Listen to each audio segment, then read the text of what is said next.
All right, let's dive into something we all think about, attraction. Today, we're going to pull back the curtain on the unspoken rules of the game.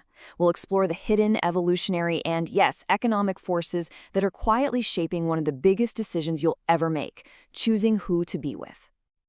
So, here's our roadmap for today. First, we'll get into the biology, the real why of attraction.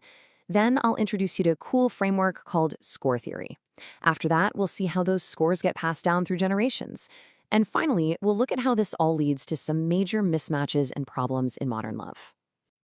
To really understand attraction, we've got to rewind. I'm talking way past dating apps, past romantic comedies, all the way back to our basic evolutionary blueprint. You know, we all talk about that spark, right? That instant chemistry. But what if that feeling isn't some kind of magic? What if it's actually a super sophisticated subconscious calculation that our species has been fine-tuning for millions of years?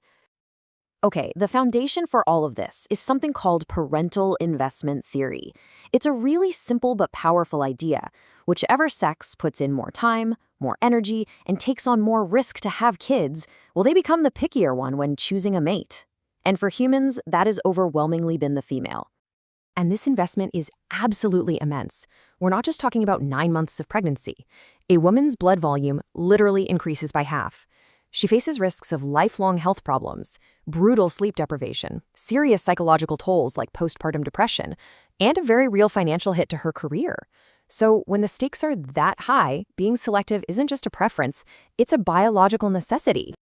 This biological reality creates this powerful, often unconscious drive. I mean, to offset such a huge personal investment, the evolutionary strategy that makes the most sense is to find a partner who can provide security and resources.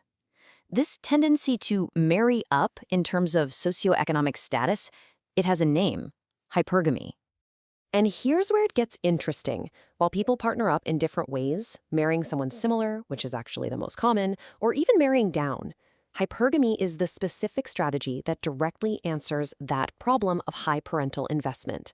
You could say it's a risk management calculation that's literally written into our DNA. So if the strategy is marrying up, it kind of begs the question, right? How do we measure up? How do we figure out a partner's value in our super complex modern world? Well, that brings us to something called score theory. This is a really fascinating framework that helps break it all down. It basically suggests that our gut feeling about someone can be deconstructed into 5 totally distinct categories of value. Let's run through them. Physiological is what you notice first: their health, looks, energy. Psychological is what's under the hood: their confidence, their emotional stability.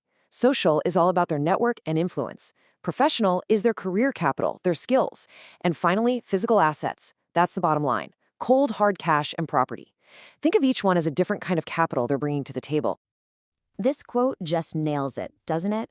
Score theory takes that vague, emotional process of picking a partner and turns it into something more like a practical assessment. It's the difference between saying, I just have a really good feeling about this house, and having a detailed appraisal report that tells you exactly what you're getting into. But these scores aren't just about one person in a single moment in time. Nope, they are assets. And like any other asset, they can be passed on to the next generation, but it's not always as straightforward as you'd think. Let's just take the physiological score. Michael Jordan, the guy is arguably the greatest basketball player of all time. But his kids didn't reach that same elite level. Why not? Because genes are a two-person game. Now think about the baseball superstar Shohei Ohtani. He married a professional basketball player. Their future kids, they have a much higher statistical shot at inheriting those elite athletic genes because they're drawing from 2 really high-scoring genetic pools. And this is a really, really critical point. Passing down physical stuff like a house or stocks, that's just a simple legal transaction. But you can't just sign over your confidence. You can't just give someone a strong social network or deep expertise in a field. Those psychological, social, and professional scores, they have to be rebuilt from the ground up with a ton of effort by each new generation. So we've got the individual playbook, right? Aim high, partner with someone with a high score. But what happens when millions and millions of people are all playing that exact same game all at the same time? Well, you get what economists call a market mismatch. Economists pretty much see 2 models for the marriage market. In societies with lower inequality, you get a Victorian balance, where most people just partner up with someone at a similar level to them.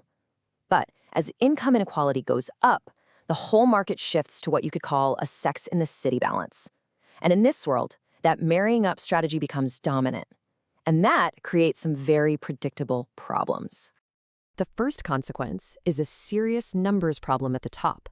As women become more and more successful, climbing higher in those score rankings, the number of men who are above them, well, it just gets smaller and smaller.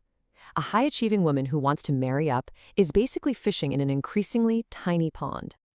And of course, there's a flip side at the bottom of the ladder.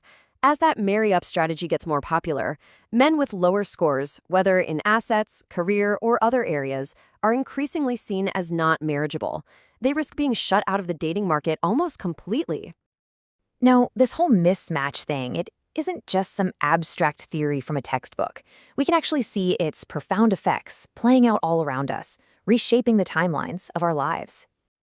And you can see this whole trend in one single powerful number.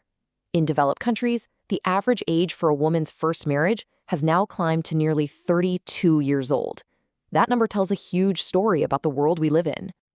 So what's going on here? Why the delay? Well, for highly educated, high-earning women, it's often an active choice. They have higher standards and the financial freedom to wait. But for women on the lower end of the pay scale, it's more of a passive reality. It's a direct consequence of a shrinking pool of economically stable men. For pretty much everyone, marriage is changing from a foundation you build your life on to a capstone you add after you've already achieved financial stability on your own. So at the end of the day, what we're seeing is that the search for a partner has gotten deeply tangled up in the logic of the market. It's become this huge capital game where our romantic choices don't just reflect the inequality in society, they actually make it worse. And that leaves us with a final, really important question to think about. As the deeply personal act of finding someone to love starts to look more and more like strategic asset management, what does that mean for our happiness, for our communities, and for the future of the family? What is the real price we all pay?